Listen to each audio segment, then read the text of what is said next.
उत्तरांचल में यह आपदा 16 और 17 जून के बीच की रात को आई। हजारों की संख्या में तीर्थयात्रियों का नदी में बह जाना और अन्य नुकसान की जानकारी मिली। तुरंत अपने स्वयंसेवकों के एक बैठक हमारे प्रांत प्रचारक डॉक्टर हरीश जी ने आमंत्रित की। उस बैठक में 3 फेज के निर्णय लिए गए। सबसे पहले एक हेल्पलाइन प्रारंभ की गई। 15 मिनट के अंदर अपने प्रांत में जहाँ जहाँ पर भी अपने स्वयंसेवक हैं उनको ये सूचना दी गई कि वो तुरंत इस कार्य में लगे। मालूम हुआ कि वो पहले से ही लग गए थे और पूरे देश में एक समाचार ये दिया गया ये कि हेल्पलाइन की जहाँ जहाँ भी किसी को कोई दिक्कत है, कोई परेशानी है, अपने सेंटर्स के नंबर हमने 1 घंटे की बैठक के अंदर स्टेब्लिश करके पूरे देश में वितरित किए कि जहाँ जहाँ भी किसी को कोई परेशानी है वो हमको इन्फॉर्म करें। और हमने 11 केंद्रों के नंबर पूरे देश में प्रसारित 1-2 घंटे के अंदर कर दिए। इसके बाद 3 चरणों का ये तय किया गया कि सबसे पहले जितने तीर्थयात्री फंसे हुए हैं उनको कोई भी ऐसी सुविधा ना हो जो भी हम सहायता कर सकें, यानी उन जो निकल रहे थे यात्री उनको भोजन कराना, दवाई देना, रेस्ट कराना, जो भी हो सकता था तीर्थयात्रियों को वहां से सकुशल निकालकर उनके घर तक पहुंचाने का काम प्रायोरिटी पर हुआ।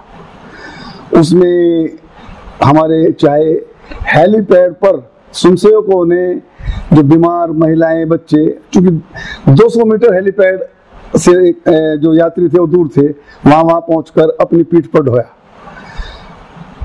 यहाँ तक कि सेना के लोगों को भी हमारे कैंपों में भोजन कराया गया और हजारों यात्री हमारे कैंपों में रोजाना भोजन करते थे निःशुल्क।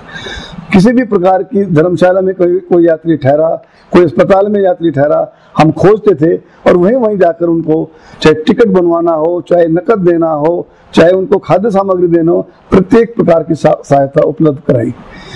उसके पश्चात ये किया गया कि भाई ये तय किया गया कि यात्रियों को निकालने के पश्चात हम जो स्थानीय आपदाग्रस्त लोग होंगे उनको सामग्री वितरण या सहायता वितरण जिस तरह की वो उपलब्ध कराएंगे। और तीसरे चरण में ये तय किया गया कि बाद में उनको रिहेबिलिटेशन का प्रोग्राम चलाया जाएगा, पुनर्वास कार्यक्रम गाँव का। तो पहला तो हमारा चरण पूरा हो गया। यात्री लगभग उत्तरांचल से सभी निकल गए हैं। दूसरा चरण चल रहा है। हमारे प्रांत से सर्वे टीम पूरे प्रांत में गई हुई है। 3 जुलाई को बैठकर उसमें सब रिपोर्ट आएगी कि कहाँ कहाँ कितना नुकसान हुआ, कितने यात्री, क्या क्या स्थिति है, वो पूरी रिपोर्ट आएगी। और इस बीच में हमारा राहत कार्य स्थानीय लोगों के लिए लगातार चल रहा है। नीचे पहाड़ी पर 10-10 किलोमीटर नीचे उतरकर हमारे स्वयंसेवक जो है राहत सामग्री पहुंचा रहे हैं। अन्य प्रकार के जो भी सुविधा साधन हो सकते हैं, क्योंकि एक सीमा होती है, वो भी अप्लाई कर सब गांव तक हम चाहते हैं पहुंचना, वहां तक सामग्री पहुंचा रहे हैं। दूसरा चरण चल रहा है और ये चरण अभी चलता रहेगा। 3 तारीख की बैठक में पूरे प्रांत से हमारे पास रिपोर्ट्स आएंगी, उसके बाद इस कार्य को और गति दी जाएगी।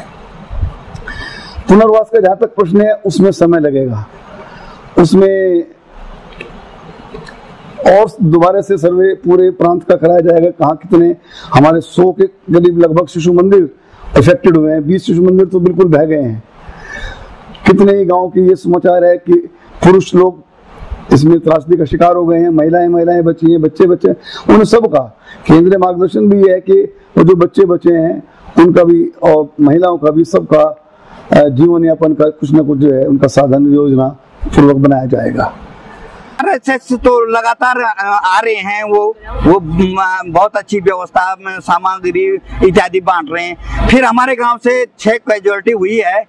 केदारनाथ में एक हमारे गांव के प्रधान थी, उसका एक बच्चा था, वो गया। और उसके बाद 4 ऐसे लोग हैं जो नवयुवक जो माने अपनी जान माने अपने व्यवसाय घोड़े खच्चर चलाते थे, तो वो भी इस आपदा में मर चुके। 2-3 की लाश तो मिल चुकी, 2-3 लाशें अभी तक नहीं मिली। केंद्र देहरादून है और यहाँ पे उत्तराखंड AVP से 20 लोग ये जो दल है ये अभी गया। और हमारा जो सोनप्रयाग में कैंप लगाने का, और जो लोग आपदा से प्रभावित है ग्रामीण, उनके गांव में, ताकि जो लोग इससे असलियत में प्रभावित है उन लोगों तक पहुंचना और गांव में इसका वितरण करना है। हम उनके लिए भोजन सामग्री लाए हैं आटा, चावल, चीनी आदि जो ग्रामीण असल में आपदा से प्रभावित है, उनके घरों में, प्रत्येक घर में ये अनाज पहुंचाया जाएगा। और उनकी सेवा के लिए हम 20 लोग अभी इस दल के साथ हैं। हमारे साथ की 2 गाड़ियां आगे निकल गई, 1 गाड़ी यहाँ पे है। यहाँ पे आने के बाद RSS वाले राहत सामग्री प्रत्येक जहाँ मृतक हो गए हैं उनके घर में खुद पीठ में कंधे में ढो के उनके घर में दे रहे हैं।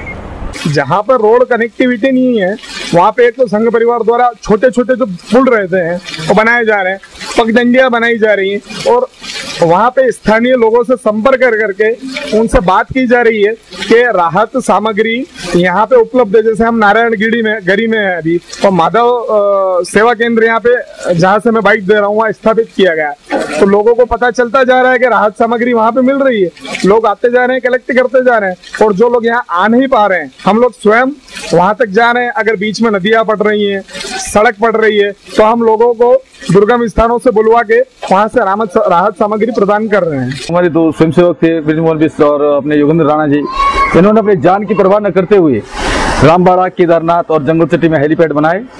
इनकी उत्कृष्ट भूमिका के द्वारा ही जो है कम से कम 10,000 लोगों की जानें बची।